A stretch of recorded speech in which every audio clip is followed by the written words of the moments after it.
secara umum sebagai sumber protein untuk gizi manusia itu sendiri. Justru di sini babi dibesarkan lemaknya lebih banyak daripada dagingnya. Nah, lemak lebih tinggi itu tentu bapak-bapak ini saya lihat pasti sudah memahami apa yang tingginya lemak di dalam darah itu yang mengganggu kesehatan lah. Jadi lemak itu harganya murah kalau di kota Makassar, di kota-kota besar itu lemak harganya 10.000 per kilo. Kalau daging itu berkisar 75.000 per kilo. Karena pemahaman mengenai nutrisi itu. Nah, tentu ini yang merupakan satu tantangan untuk memberikan edukasi di bidang peternakan yang ada di tempat ini. Saya sendiri sudah hampir 40 tahun mencoba mengamati itu dan mencoba membina beberapa peternak mulai dari tengah Pakarnya, Toraja dan Tepawi sendiri. Selalu yang menjadi tantangan di situ, kalau kita membuatkan makanan yang standar, sekalipun nilai ekonominya terjangkau, sulit untuk dijual. Karena orang mau beli babi, wah ini babi ramping, udah. Kalau ditimbang memang berat, karena ususnya kecil, dagingnya itu berlapis lemak, dagingnya itu sampai paling mahal itu kalau di Makassar ini. Nah sekarang bagaimana kita keluar dari masalah ini? Nah sekarang itu pasarnya sekarang mulai terbuka, Polowali, Babi Toraja dalam di sana. Makassar sendiri ada beberapa peternak di daerah Mencemek itu sudah mulai suplai Makassar. Saya tanya dia, ibu yang bagus itu jual berapa dia bilang Makassar kalau samsangnya kakinya apa yang banyak dagingnya itu 75. Terus yang lemah dia bilang kita punya babi sudah mampu menghasilkan karakas itu artinya daging kalau babi yang berlapis daging lemak. Waktu pemeliharaan ini dibutuhkan kalau bahasa Cina, bagaimana memelihara babi supaya di samping untuk menyelesaikan nilai-nilai sosial dalam masyarakat, dagingnya bisa untuk menutupi gizi dalam masyarakat. Nah, untuk menutupi gizi itu lemak tidak terlalu diperlukan karena itu mengganggu kesehatan. Yang dibutuhkan dagingnya. Nah, bagaimana memelihara babi supaya keseimbangan lemak dan daging itu ada? Hanya dengan menggunakan makanan-makanan standar minimum 50% dalam pangan. Ambil contoh, di Makassar yang laku namanya samsang. Samsang itu begini, lemak, daging, lemak. Babi Toraja tidak akan pernah masuk di pasar Makassar karena dia babi Toraja itu 50% lemak, 20% daging. Nah, dalam segi nilai ekonomi, lemak itu 10.000 1 kilo, daging itu 75.000 1 kilo. Artinya lemak, karena masyarakat sudah tahu betul bagaimana efek lemak di dalam ilmu nutrisi manusia dan daging. Daging itu sumber protein, lemak itu sumber kolesterol. Nah, sekarang pemeliharaan babi di Toraja didominasi oleh lemak. Coba potong babi di kampung-kampung itu, lebih banyak lemaknya daripada dagingnya. Tak ada masalah tuh. Memang tidak ada masalah di dalam kenyataannya kan? Tidak. Tapi dalam ilmu nutrisi tidak bisa. Tidak, yang berubah sekarang. Daging-daging babi di Toraja ini kayak karet. Ya. Kena nutrisi mau karet dinilai. Nah. Kayak mana seperti yang awal yang lalu. Kumana memang lompona Cina. Saya ada masalah besar di Toraja sekarang ini. Sekarang saya mau bertanya. Saya sudah ada percobaan di salah satu peternak namanya Tia. Dia pelihara babi potong sekitar 50 ekor. Apa yang terjadi? Bupati dengan pejabat-pejabatnya dia beset 10 ekor babi untuk dia menjadi panggang babi, piong babi, dan dagingnya empuk, renyah. Di dalam istilah babi itu ada bahasa renyah, gurih, lemaknya kurang. Ini yang terjadi, dan itu sangat ditentukan oleh pakannya.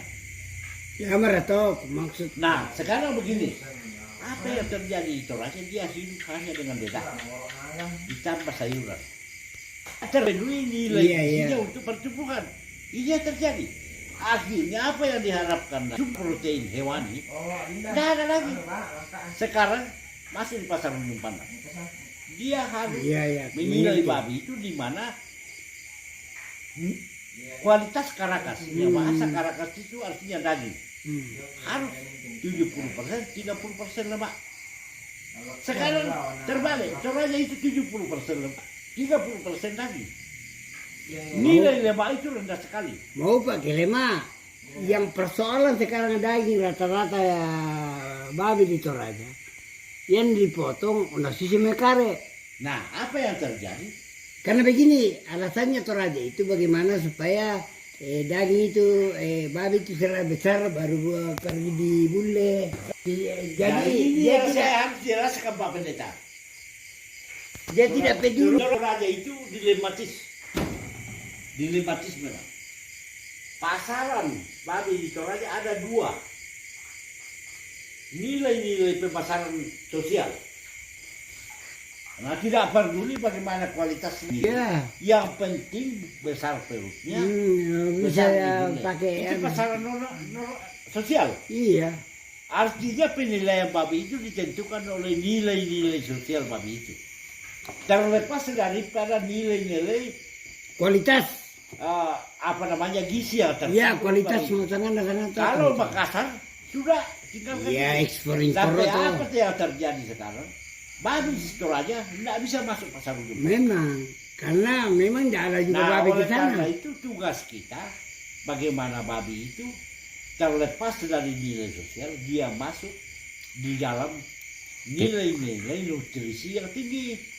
Masuk di Dimana pasaran. bisa menjadi substitusi dari sumber protein untuk kecerdasan masyarakatnya untuk memenuhi kebutuhan nutrisi dari hewani. Itu cara berpikir ahli nutrisi. Kombe kecerdasan babi. Wah, tidak Pak Pendeta. Kalau dalam bidang teologi Anda boleh Pak Pendeta bicara banyak. Dalam bidang nutrisi kasih saya. Kombe bukan Susah Pak Pendeta. kecerdasan Ya, babi. saya tidak begitu. Karena besok kita akan kupas lebih Ya, dalam. oke, ya mantap.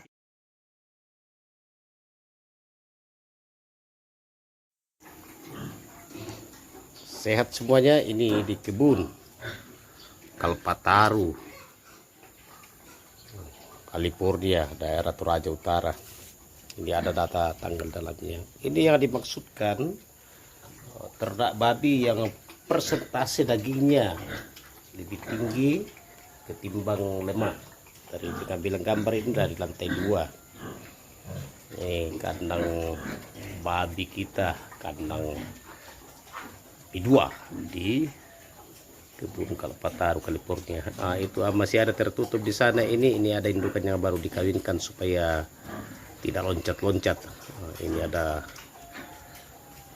bagian tingkat 2, kemudian ada belakang kita akan lihat.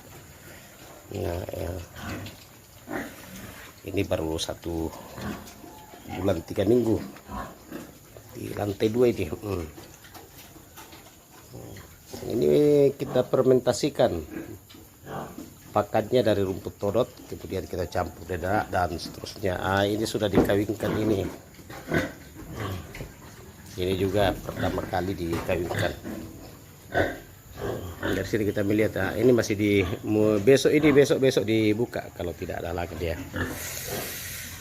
Ya, beberapa hari lalu ada indukan 1 di sini dikawinkan supaya tidak loncat-loncat.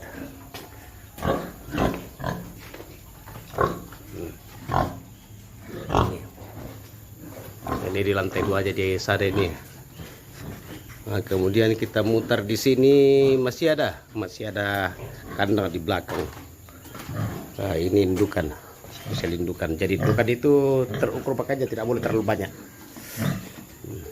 Nah, demikian kandang ternak kita di sini. Nah, ini sementara ada 2 petak lagi di atas sini, ada ini, kemudian di sini, yang sebelah sananya itu sudah di tempat anak babi. Kemudian ini kita setting khusus untuk pejantan. Di kandang babi ini kategori ramah lingkungan. Kotoran-kotorannya ini karena dia makan pakan fermentasi, ini ada ditutup papan. Ini ada 2 korong-korong, kedalaman 1 meter 10 cm. Kita pakai untuk pupuk organik di sini. Jadi tidak ada terbuat. Jadi kalau membuat kandang ternak itu pikirkanlah kemana akan mengarahkan kotorannya, apa biogas, apa pupuk. Ini sementara ini kita perbaiki, ini belum tuntas. Jadi dari luar itu terlihat seperti ini kandang ternak kita. Ada tanaman-tanamannya. Jadi kalau mau mencari ini ada data tanggal, alamat pada video ini. Para peternak-peternak terarah kepada peternakan yang bagus. Ini lapisan ini ya bagus ini. Persentase dagingnya lebih tinggi. Jadi sehat semuanya. Tuhan berberkati, memberkati. Dari Pendeta Raseri Purai Kalpataru, kategori pembina di tahun 2022. Kategori pembina pertama kalinya orang Sulawesi Selatan mendapatkannya. Tuhan berkati. Salam lestari.